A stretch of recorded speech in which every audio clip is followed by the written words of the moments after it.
ನೀವು ಮ್ಯಾನಿಫೆಸ್ಟೇಷನ್ ಮಾಡ್ತಿದ್ದೀರಾ, ಓಕೆ, ತುಂಬಾ ಕಷ್ಟಪಡ್ತಿದ್ದೀರಾ, ಆದರೂ ಅದು ಏನು ನೀವು ಅಂದ್ಕೊಂಡಿರೋ ರೀತಿ ನಡೀತಾ ಇಲ್ಲ. ಇದಕ್ಕೆ ಕಾರಣ ಏನು? ಮುಖ್ಯ ಕಾರಣ ಏನು? ಓಕೆ, ಇದರಲ್ಲಿ ಎರಡು ಮುಖ್ಯ ಕಾರಣ ಏನಂತ ಹೇಳಿದರೆ, ಒಂದು ಕನ್ಸಿಸ್ಟೆನ್ಸಿ, ಅಂದರೆ ನಾವೇನು ಸ್ಥಿರತೆ ಅಂತ ಏನು ಹೇಳ್ತೀವಿ ಅದಕ್ಕೆ ಕನ್ಸಿಸ್ಟೆನ್ಸಿ ಅಂತ ಹೇಳ್ತೀವಿ. ಜೊತೆಗೆ ಪರ್ಸಿಸ್ಟೆನ್ಸ್ ಅಂತ ಹೇಳ್ತೀವಿ. ಅಂದರೆ ಪರ್ಸಿಸ್ಟ್ ಅಂತ ಹೇಳಿದ್ರೆ ಒಂದು ತಿಳ್ಕೊಳ್ಳಿ, ನಿರಂತರವಾಗಿ ಶ್ರದ್ಧೆಯಾಗಿ ಮಾಡ್ತಾ ಹೋಗೋದು. ಅರ್ಥ ಆಗ್ತಲ್ಲ? ಇವೆರಡರ ಕೊರತೆ ಇದ್ದರೆ ನೀವು ಮ್ಯಾನಿಫೆಸ್ಟ್ನ ಮಾಡೋದ್ರಲ್ಲಿ ಸ್ವಲ್ಪ ಕಷ್ಟ ಆಗುತ್ತೆ. ಓಕೆ, ಇವೆರಡನ್ನ ಹೇಗೆ ಯೂಸ್ ಮಾಡಿಕೊಂಡು ನಾವು ನಮ್ಮ ಒಂದು ಡಿಸೈರ್ನ ಮ್ಯಾನಿಫೆಸ್ಟ್ ಮಾಡ್ಕೊಬೇಕು. ಓಕೆ, ಅಂದರೆ ಇವೆರಡದು ಏನು ರೋಲ್ ಇದೆ, ಇಂಪಾರ್ಟೆಂಟ್ ರೋಲ್ನ ಅನ್ನೋದನ್ನು ಈ ವಿಡಿಯೋದಲ್ಲಿ ನಾನು ಕಂಪ್ಲೀಟಾಗಿ ತಿಳಿಸ್ತಾ ಹೋಗ್ತೀನಿ. Stay tune. ಇಲ್ಲಿ ನಾನು ನನ್ನದೇ ಒಂದು ಕ್ಲೈಂಟ್ ಎಕ್ಸಾಂಪಲ್ನ ಹೇಳ್ಬೋದು. ಓಕೆ, ನನ್ನೊಬ್ಬರು ಕ್ಲೈಂಟ್ ಇದ್ದರು. ಓಕೆ, ಅವರು ತುಂಬ ಟ್ರೈ ಮಾಡ್ತಿದ್ರು ಮ್ಯಾನಿಫೆಸ್ಟ್ ಮಾಡ್ಕೊಳ್ಳೋದಕ್ಕೆ, ಎಸ್ಪೆಷಲಿ ಜಾಬ್ ಮ್ಯಾನಿಫೆಸ್ಟ್ ಮಾಡ್ಕೊಳ್ಳೋಕ್ಕೆ ತುಂಬ ಇದು ಮಾಡ್ತಾಯಿದ್ರು.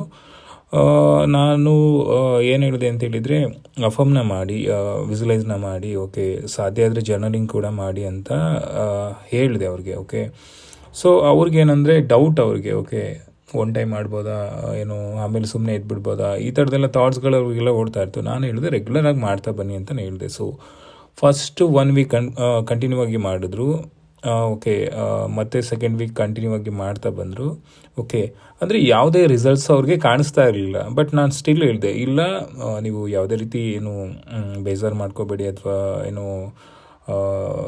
ಕಂಟಿನ್ಯೂ ಮಾಡ್ತಾ ಹೋಗಿ, ನಿಮಗೆ ಡೆಫಿನೆಟ್ಲಿ ನೀವು ಅಂದ್ಕೊಂಡಿರೋದನ್ನು ಮಾಡ್ತೀರಾ, ಅಚೀವ್ ಮಾಡ್ತೀರಾ. ಓಕೆ, ಅಂದರೆ ನೀವು ಅಂದ್ಕೊಂಡಿರೋ ಜಾಬು ನಿಮಗೆ ಹೇಗೆ ಬೇಕು ಅದೇ ರೀತಿ ಸಿಗುತ್ತೆ ಅಂತ ಹೇಳಿದೆ. ಓಕೆ, ಸೊ ಅವರು ಏನು ಮಾಡಿದ್ರು ಅಂದರೆ ಕಂಟಿನ್ಯೂ ಮಾಡ್ತಾ ಬಂದರು. ಸೊ ಈಗ ಕಂಟಿನ್ಯೂ ಅಂತ ಹೇಳಿದ್ನಲ್ಲ, ಆ ಕನ್ಸಿಸ್ಟೆನ್ಸಿ, ಆ ಸ್ಥಿರತೆನ ಇಟ್ಕೊಂಡು ಆ ಪರ್ಸಿಸ್ಟ್ ಮಾಡ್ತಾ, ಓಕೆ, ಆ ಶ್ರದ್ಧೆಯಿಂದ ನಾನು ಏನು ಮಾಡಬೇಕಂತ ಅಂದ್ಕೊಂಡಿದ್ರು ಅದನ್ನು ಮಾಡ್ತಾ ಬಂದರು.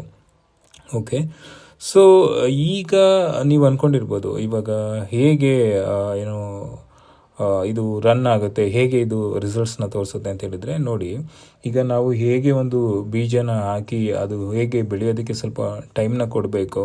ಓಕೆ, ಅದೇ ರೀತಿ ನಾವು ನಮ್ಮ ಒಂದು ಏನು ಅಫರ್ಮ್ ಮಾಡಬೇಕು, ವಿಜುವಲೈಸ್ ಮಾಡಬೇಕು, ಅದನ್ನು ಎವ್ರಿ ಡೇ ರೆಗ್ಯುಲರಾಗಿ ಮಾಡ್ತಾ ಬರಬೇಕು. ಅರ್ಥ ಆಗ್ತಲ್ಲ ನಾನು ಹೇಳ್ತಿರೋದು? ಅಂದರೆ ನಿಮ್ಮೊಂದು ಮೈಂಡ್ ಸೆಟ್ ಮೇಲೆ ನೀವು ವರ್ಕ್ನ ಮಾಡ್ತಾ ಇರಬೇಕು. ಅಫರ್ಮ್ ಮಾಡೋದಾಗಿ, ವಿಜುವಲೈಸ್ ಮಾಡೋದಾಗಲಿ, ಅದನ್ನು ಮಾಡ್ತಾನೆ ಬರಬೇಕು. ಅರ್ಥ ಆಗ್ತಲ್ಲ? ಸೊ ಎಗೇನ್ ಅವರು ಏನೋ ಕಂಟಿನ್ಯೂ ಮಾಡ್ತಾ ಬಂದರು. ಓಕೆ, ಅಂದರೆ ಅವ್ರಿಗೆ ಒಂದು ಇವಾಗ ಮೋಟಿವೇಶನ್ ಅಂದರೆ ನಿಮಗೆ ಬರ್ತಾ ಇರುತ್ತೆ, ಹೋಗ್ತಾ ಇರುತ್ತೆ, ಅದು ಬೇರೆ ವಿಷಯ. ಆದರೆ ನಿಮ್ಮ ಒಳಗಡೆಯಿಂದ ನಿಮ್ಮೊಂದು ಆ ಒಂದು ಬರ್ನಿಂಗ್ ಡಿಸೈರ್, ಓಕೆ, ನಾನು ಅದನ್ನು ಪಡ್ಕೊಳ್ಳೇಬೇಕು, ನಾನು ಅಂದ್ಕೊಂಡಿರೋ ನಾನು ಪಡಿತೀನಿ ಅನ್ನೋ ಒಂದು ಮೈಂಡ್ ಸೆಟ್ ನಿಮ್ಮಲ್ಲಿ ಇರಬೇಕು. ಓಕೆ, ಇದು ನನಗೆ ಸಿಗುತ್ತೆ ಅನ್ನೋ ಒಂದು ಬಿಲೀಫ್ ಕೂಡ, ಒಂದು ಸ್ಟ್ರಾಂಗ್ ಬಿಲೀಫ್ ಕೂಡ ನಿಮ್ಮಲ್ಲಿ ಇರಬೇಕು. ಸೊ ಅವರು ಎಗೇನ್ ಅದನ್ನು ಕಂಟಿನ್ಯೂ ಮಾಡ್ತಾ ಏನಾಯ್ತು ಅಂತ ಹೇಳಿದರೆ, after 2 months she got the job. Okay, ಅವರೊಂದು ಸಕ್ಸಸ್ ಸ್ಟೋರಿನ ನನ್ನ ಜೊತೆ ಹಂಚ್ಕೊಂಡ್ರು. ಓಕೆ, ಇಲ್ಲಿ ನಾನು ಏನು ಹೇಳೋದು ಕೊಟ್ಟಿರೋದು ಅಂತ ಹೇಳಿದರೆ, ಒಂದನ್ನು ಅರ್ಥ ಮಾಡ್ಕೊಳ್ಳಿ ಪ್ಲೀಸ್, ಸಿಂಪಲಾಗಿ ಅರ್ಥ ಮಾಡ್ಕೊಳ್ಳಿ. ಅಂದರೆ ಕನ್ಸಿಸ್ಟೆನ್ಸಿ ಅಂದರೆ ನಮ್ಮ ಒಂದು ಮ್ಯಾನಿಫೆಸ್ಟೇಷನ್ನಲ್ಲಿ ಪ್ರತಿದಿನ, ಓಕೆ, ನಮ್ಮದು ಬೇರೆ ಏನೇ ಕೆಲಸಗಳಿರ್ಬೋದು, ಅರ್ಥ ಆಗ್ತಲ್ಲ, ಆದರೆ ನಾವು ನಮ್ಮ ಒಂದು ಡ್ರೀಮ್ಸ್ ಮೇಲೆ ವರ್ಕ್ನ ಮಾಡ್ತಿರ್ಬೇಕು. ಓಕೆ, ನಿಮಗೆ ಯಾವುದು ಇಂಪಾರ್ಟೆಂಟ್ ವರ್ಕ್ ಇದೆ ಅದಕ್ಕೆ ಈಗ ಒಂದು 80% ಟೈಮ್ನ ಕೊಡಿ. Okay, I am not telling that okay you are not ನಿಮ್ಮ ಬೇರೆ ವರ್ಕ್ನ ಮಾಡಬಾರ್ದು ಅನ್ನೋ ಒಂದು ಪ್ರಶ್ನೆ ಬೇಡ. ಆದರೆ ಉಳಿದ ಒಂದು 20%, ಈ 30%, ಓಕೆ, ನೀವೊಂದು 60-70% ನಿಮ್ಮ ಕೆಲಸಗಳು ಕೊಟ್ಟರೆ, ನಿಮ್ಮೊಂದು ಡ್ರೀಮ್ಸ್ಗೆ ಅಂತ ನೀವು ಎವ್ರಿ ಡೇ ಲಾಂಗ್ ಒಂದು ಪ್ರೋಸೆಸ್ ಅಲ್ವಾ ಅದು. ಓಕೆ, ನಿಮ್ಮೊಂದು ಕನಸನ್ನು ನೆನೆಸು ಮಾಡ್ಕೊಬೇಕಂತ ಹೇಳಿದರೆ ಅದಕ್ಕೆ ಅಂತ ಕೆಲವು ಸಮಯನ ಕೊಡಬೇಕು. ಅರ್ಥ ಆಗ್ತಲ್ಲ? ಸೊ ಇಲ್ಲಿ ಏನಂತ ಹೇಳಿದರೆ, ಈಗ ನೋಡಿ, ಪ್ರತಿದಿನ ನೀವು ನಿಯಮಿತವಾಗಿ ನೀವು ಮಾಡ್ತಾ ಬಂದಾಗ ನಿಮ್ಮೊಂದು ಮನಸ್ಸು, ನಿಮ್ಮೊಂದು ಸಬ್ಕಾನ್ಷಿಯಸ್ ಮೈಂಡ್ ಏನಾಗುತ್ತೆ, ಪ್ರೋಗ್ರಾಮಿಂಗ್ ಆಗ್ತಾ ಇರುತ್ತೆ. ಜೊತೆಗೆ ನಿಮ್ಮ ಆಸೆಗಳಿಗೆ, ನಿಮ್ಮ ಡಿಸೈರ್ಗಳಿಗೆ ಹೌದು ಇದು ಆಗುತ್ತೆ ಅನ್ನೋ ಥರಕ್ಕೆ ನೀವು ಮಾಡ್ತಾ ಬಂದಾಗ ಏನಾಗುತ್ತೆ, ನಿಮ್ಮಲ್ಲಿ ಒಂದು ಡಿಸಿಪ್ಲಿನ್ ಮೈಂಡ್ ಸೆಟ್ ಬರುತ್ತೆ. ಓಕೆ, ಅರ್ಥ ಆಗ್ತಲ್ಲ? ಕನ್ಸಿಸ್ಟೆನ್ಸಿ ಇಂದ ನಿಮ್ಮ ಒಂದು ಏನು ಡಿಸಿಪ್ಲಿನ್ ಕೂಡ ಆಗುತ್ತೆ. ಅರ್ಥ ಆಗ್ತಲ್ಲ? ಸೊ ಇಲ್ಲಿ ಸಪೋಸು ಏನು ಮಾಡ್ಬೋದು ಅಂತ ಹೇಳಿದರೆ, ನೀವು ಬೆಳಗ್ಗೆ ಎದ್ದು ನೀವೊಂದು 5 ಹಂಗೆ ಎದ್ದು, ನನ್ನ ಒಂದು ಇದರಲ್ಲಿ ಗ್ರೂಪಲ್ಲಿ ಒಂದು ಗೈಡೆಡ್ ಮೆಡಿಟೇಷನ್ ಕೂಡ ಪ್ರಾಕ್ಟೀಸ್ ಮಾಡಿಸ್ತಾ ಇದ್ದೆ, ಸ್ಟಿಲ್ ಇವಾಗಲೂ ಮಾಡ್ತಿದ್ದಾರೆ. ಓಕೆ, ಸೊ ಇಲ್ಲಿ ಏನಂತ ಹೇಳಿದರೆ, ನಾನು ಪ್ರತಿದಿನ ಬೆಳಿಗ್ಗೆ ನಾನು ಅರ್ಲಿ ಮಾರ್ನಿಂಗ್ ಹೇಳ್ತೀನಿ. ಓಕೆ, ಎದ್ದು ನಾನು ಮೆಡಿಟೇಷನ್ನ ಮಾಡ್ತೀನಿ, ಅಥವಾ ನಾನು ಎದ್ದು ನಾನು ವಿಜುವಲೈಸೇಷನ್ನ ಮಾಡ್ತೀನಿ. ಓಕೆ, ಅಫರ್ಮೇಷನ್ನ ಹೇಳ್ಕೊತೀನಿ. ಈ ಥರದ್ದು ಇರಬೇಕು. ಪರ್ಸಿಸ್ಟೆನ್ಸ್ ಅಂತ ಹೇಳಿದರೆ ಹಠ ಇರಬೇಕು ನಿಮ್ಮಲ್ಲಿ, ಅರ್ಥ ಆಗ್ತಾರೆ. ಛಲ ಅಂತ ಏನು ಹೇಳ್ತೀವಿ, ಆ ಥರ ಇರಬೇಕು, ಅರ್ಥ ಆಗ್ತಲ್ಲ.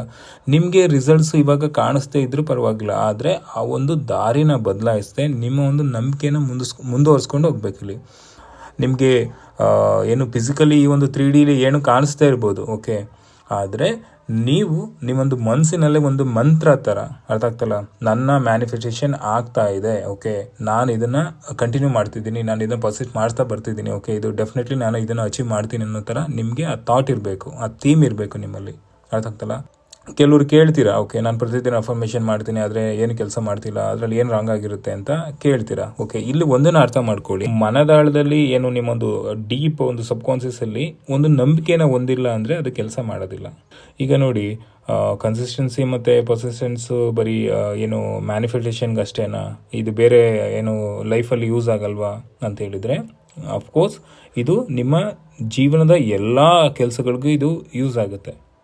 ಓಕೆ, ನಿಮ್ಮೊಂದು ಸಂಬಂಧ ಇರ್ಬೋದು, ನಿಮ್ಮೊಂದು ಸ್ಟಡೀಸ್ ಇರ್ಬೋದು. ಓಕೆ, ಇದನ್ನು ಮ್ಯಾನಿಫೆಸ್ಟೇಷನ್ ಅಂಡರಲ್ಲಿ ಬರುತ್ತೋ, ಅಥವಾ ನಿಮ್ಮೊಂದು ಬೇರೆ ಬೇರೆ ರೀತಿಯಲ್ಲಿ ಎವ್ರಿಡೇ ನೀವು ಏನು ಫೇಸ್ನ ಮಾಡ್ತಿರೋ ಸಿಚುವೇಶನ್ಸ್ನ.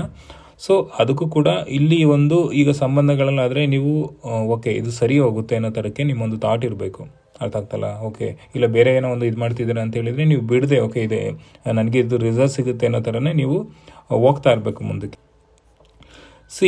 ನಿಮಗೆ ತುಂಬ ಟೈಮು ರಿಸಲ್ಟ್ಸು ಕಾಣಿಸ್ಲಿಲ್ಲ ಅಂತ ಹೇಳಿದರೆ ನಿಮ್ಗೇನಾಗುತ್ತೀರಾ, ಇದು ಆಗೋದೇ ಇಲ್ಲೇನೋ, ನಡೆಯೋದೇ ಇಲ್ಲೇನೋ ಅನ್ನೋ ಥರ ಇರುತ್ತೆ.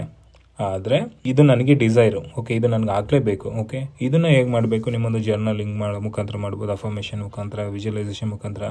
ನೀವು ಈಗ ಆಲ್ರೆಡಿ ಅದನ್ನು ಸಾಧಿಸಿದ್ದೀರಾ ಎಂಬ ಭಾವನೆನ ಹೊಂದಬೇಕು. ಓಕೆ, ಅದಕ್ಕೋಸ್ಕರನೇ ನೀವು ಈ ಒಂದು ಅಫರ್ಮೇಷನ್ ವಿಜುವಲೈಸೇಷನ್ ಅಂತ ಮಾಡ್ತಾ ಬರಬೇಕು ಅಂತ ಹೇಳೋದೇ ಇದಕ್ಕೆ. ಓಕೆ, ಅಂದರೆ ನೀವು ರಿಪೀಟೆಡ್ ಆಗಿ ಓಕೆ ಅದು ನನಗೆ ಆಲ್ರೆಡಿ ಸಿಕ್ಕಿದೆ, ನನಗೆ ಬಂದಿದೆ, ಓಕೆ ಈ ಥರನೇ ಫೀಲ್ನ ಇಟ್ಕೊಬೇಕು ನೀವು. ಈ ರೀತಿಯಾಗಿ ನಿಮಗೆ ಈ ಒಂದು ಎರಡೂ ಯೂಸ್ ಆಗುತ್ತೆ. ಓಕೆ, ಯಾವಾಗಲೂ ನೋಡಿ, ಕನ್ಸಿಸ್ಟೆನ್ಸಿ ಮತ್ತು ಪರ್ಸಿಸ್ಟೆನ್ಸ್ ಅಂದರೆ ನಿಮ್ಮ ಒಂದು ಮ್ಯಾನಿಫೆಸ್ಟೇಷನ್ನ ಜರ್ನಿ ಏನಿದೆ, ಓಕೆ ಅದ್ರ ಜೊತೆಯಲ್ಲಿ ಕೆಲಸ ಮಾಡ್ತಾನೆ ಇರಬೇಕು. ನೀವು ಪ್ರತಿದಿನ ಅಭ್ಯಾಸ ಮಾಡ್ತಾ ಇರಬೇಕು. ಯಾವುದೇ ಒಂದು ನಂಬಿಕೆಯನ್ನು ಇಟ್ಕೊಂಡು ನೀವು ಕೆಲಸ ಮಾಡ್ತಾ ಇರಬೇಕು. ಓಕೆ, ಏಕೆಂದರೆ ಹೇಳಿದ್ರೆ ಇವೆರಡು ನಿಮಗೆ ಒಂದು ಬ್ಯಾಕ್ ಬೋನ್ ಇದ್ದಂಗೆ. ಓಕೆ, ಕನ್ಸಿಸ್ಟೆನ್ಸಿ ಮತ್ತು ಪರ್ಸಿಸ್ಟೆನ್ಸ್. ಓಕೆ, ಇವೆರಡೂ ನೀವು ಇಟ್ಕೊಂಡಿದ್ದೆ ಆದರೆ ನೋಡಿ, ನಿಮಗೆ ಯಾವುದೇ ಹೊರಗಿನ ಮೋಟಿವೇಶನ್ ಬೇಕಿಲ್ಲ. ಓಕೆ, ನಾನು ಅಚೀವ್ ಮಾಡ್ತಿದ್ದೀನಿ, ಓಕೆ ಡೆಫಿನೆಟ್ಲಿ ನಾನು ಇದನ್ನು ಅಚೀವ್ ಮಾಡ್ತೀನಿ ಅನ್ನೋ ಇದು ನಿಮ್ಮೊಂದು ಮೈಂಡ್ಸೆಟ್ನ, ಇವೆರಡನ್ನ ನೀವು ಇದು ಮಾಡೋದಾದರೆ ನಿಮಗೊಂದು ಸ್ಟ್ರಾಂಗ್ ಡಿಸಿಪ್ಲಿನ್ ಮೈಂಡ್ಸೆಟ್ ಬರುತ್ತೆ, ಅರ್ಥ ಆಗ್ತಲ್ಲ. ಈ ರೀತಿಯಾಗಿ ನಿಮ್ಮೊಂದು ಮ್ಯಾನಿಫೆಸ್ಟೇಷನ್ ಗೋಲ್ನ ಈಸಿಯಾಗಿ ಇದು ಮಾಡ್ಕೋಬೋದು. ಓಕೆ, ಇಲ್ಲಿ ಅರ್ಥ ಮಾಡ್ಕೊಳ್ಳಿ, ನೀವೆರಡೂ ಓಕೆ ನಿಮ್ಮ ವೇಲಿ ಯೂಸ್ ಮಾಡ್ಕೊಂಡಿದ್ದೆ ಆದರೆ ಕನ್ಸಿಸ್ಟೆನ್ಸಿ ಮತ್ತು ಪರ್ಸಿಸ್ಟೆನ್ಸ್ನ, ಡೆಫಿನೆಟ್ಲಿ ನೀವೊಂದು ಲೈಫಲ್ಲಿ ಒಂದು ಒಳ್ಳೆ ಸಾಧನೆನ ಮಾಡ್ತೀರಾ, ಅರ್ಥ ಆಗ್ತಿಲ್ಲ. ಸೊ ಈ ವಿಡಿಯೋ ಏನಾದರೂ ಇಷ್ಟ ಆಗಿದರೆ ನಿಮ್ಮ ಒಂದು ಕಾಮೆಂಟ್ ಬಾಕ್ಸಲ್ಲಿ ತಿಳಿಸಿ. ಓಕೆ, ನಿಮ್ಮ ಒಂದು ಈ ವಿಡಿಯೋ ಇಷ್ಟ ಆಗಿದ್ದಲ್ಲಿ ಲೈಕ್ ಮಾಡಿ, ಶೇರ್ ಮಾಡಿ. ನಿಮ್ಮ ಒಂದು ಮ್ಯಾನಿಫೆಸ್ಟೇಷನ್ ಏನೇ ಡಿಸೈರ್ಸ್ ಇರ್ಬೋದು, ಏನೇ ಪ್ರಶ್ನೆಗಳಿರ್ಬೋದು, ಅದನ್ನು ಕಾಮೆಂಟ್ ಬಾಕ್ಸಲ್ಲಿ ಕೂಡ ತಿಳಿಸ್ಬೋದು. ಜೊತೆಗೆ ಈ ವಿಡಿಯೋನ ನಿಮ್ಮ ಒಂದು ಸ್ನೇಹಿತರಿಗೆ ಸಾಧ್ಯ ಆದರೆ ಶೇರ್ನ ಮಾಡಿ. Thank you so much for watching god mindset and manifestation. Love you all, take care.